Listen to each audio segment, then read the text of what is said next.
Hello, magandang araw po muli sa lahat ng mga nanonood sa aking channel.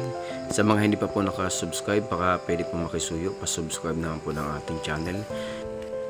Ang dati daw pong problema nito ay madali siyang malobat.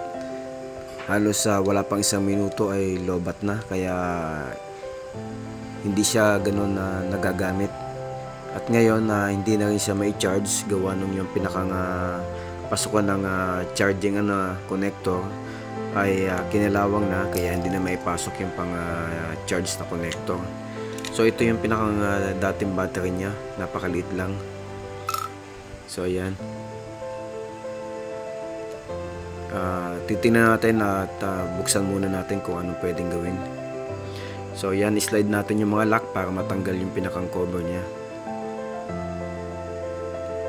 Okay, natanggal na natin. Tanggalin din natin yung nasa likod na cover nito.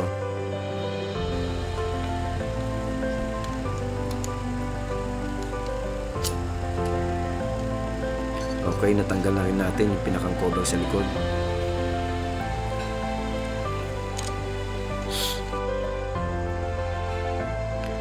So, ito po yung pinakang circuit board natin. Yan yung pinakang circuit board. Testing po natin. Ito yung ipapalit natin battery. Mas malaki. So ngayon, kung mapapansin nyo, pinakang terminal ng ating battery ay hindi aabot kung papalitan natin ng mas malaking battery. So kailangan i-modify po natin ito. Yan, nakita na ninyo kung paano gagawin, ano. Yung pinakang spring sa dulo, yung ating battery terminal, ay i-straight po natin ng konti para umusog siya sa bandang dulo at umabot dito sa pinakang kabilang side na paglalagyan ng ating bagong baterya. So yan, after na ma-straight natin yon, ipapasok natin dyan sa pinakang mounting ng ating ng ating terminal. So sa dulo na yan. Okay, testing po natin yung battery kung maganda ang pagkakalagay. So yun, medyo okay na yung ating terminal ng ating battery. So kasyang-kasya na siya dito. Testing natin.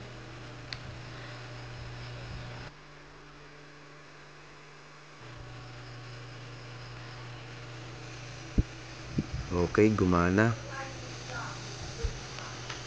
So okay, gumana na po ang ating mini fan. Ang sunod nating gagawin dito ay yung ating battery holder.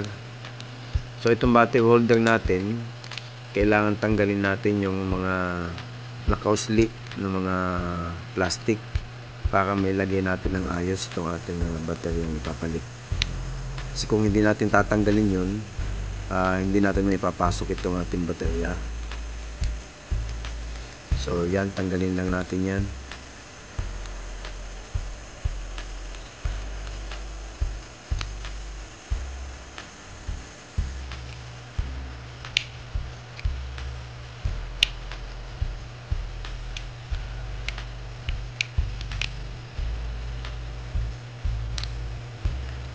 So after nating tanggalin, testing natin. Okay. So medyo maluwag-luwag na siya at kasyang-kasya na. Ang problema na lang dito ay itong ating pinakang cover ng ating battery.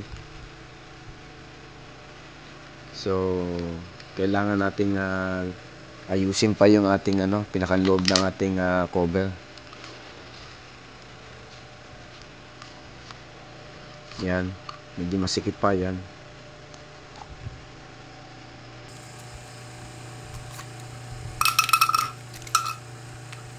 So bago yan, gawin po muna natin yung ating kinalawang na charging port ng ating terminal.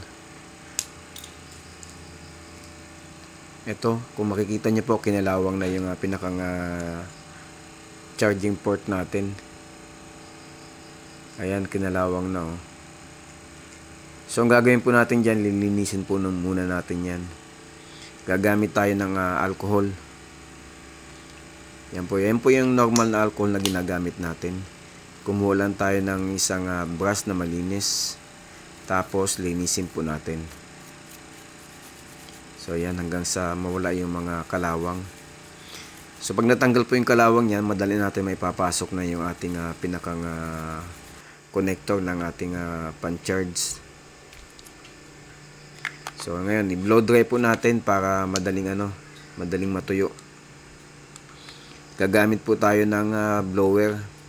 Yan, may ilaw pa yung ating pinakang blower. Oh. Mini pan din lang po ito ating blower na ito. Ito yung turbojet na mini pan. Yan, kitang-kita natin dahil may ilaw. Maganda pong gamitin to, malakas. Ang dali makatuyo, ang dali makalinis.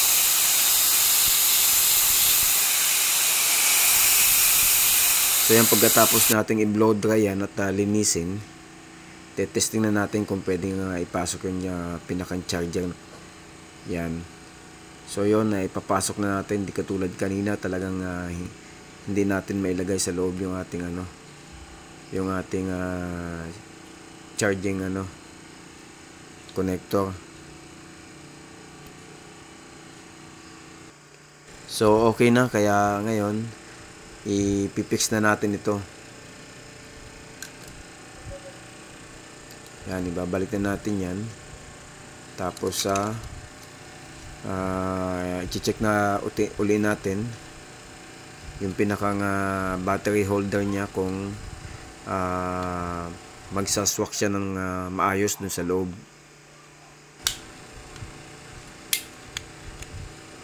So yan, okay na. Ilagay natin yung pinakang battery natin para matesting natin. Okay. So medyo may konting konting hindi may pasok pa ng maayos. Medyo nakaangat pa yung ating baterya, kaya konting kayas pa dun sa ating loob. Para pag nilagay natin yung battery ay pasok na pasok.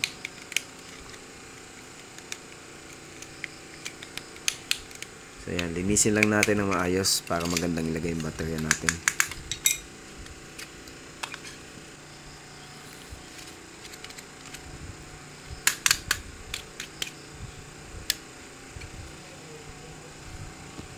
So ito po yung ating papalit na baterya. Yan. Okay, swak na swak. Lagyan natin ang pinakang cover natin. Medyo masikip talaga yung ating pinakang cover. So ang gagawin po natin dito, yung mga nakausli sa loob na mga lines na yan, babawasan natin ng konti yan hanggang sa lumuwag yung ating cover. Yan. Gumamit lang tayo ng cutter na pwedeng pantanggal. Tapos pagkatapos nyan, pag nabawasan natin yan, lilihaan naman natin yan. So ito, para kuminis at madaling maipasok dun sa ating mini pan.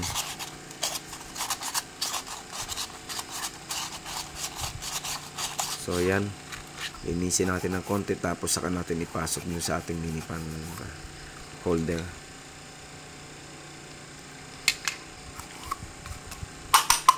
Testing natin. Okay, swak na po. So gumagana na, okay na ito. Ito yung mga electric pan na patapo na sa ibang mga gumagamit. Kadalasan tinatapo na talaga ito eh. Pero kung medyo matyaga kayo, pwede pa nating gawin.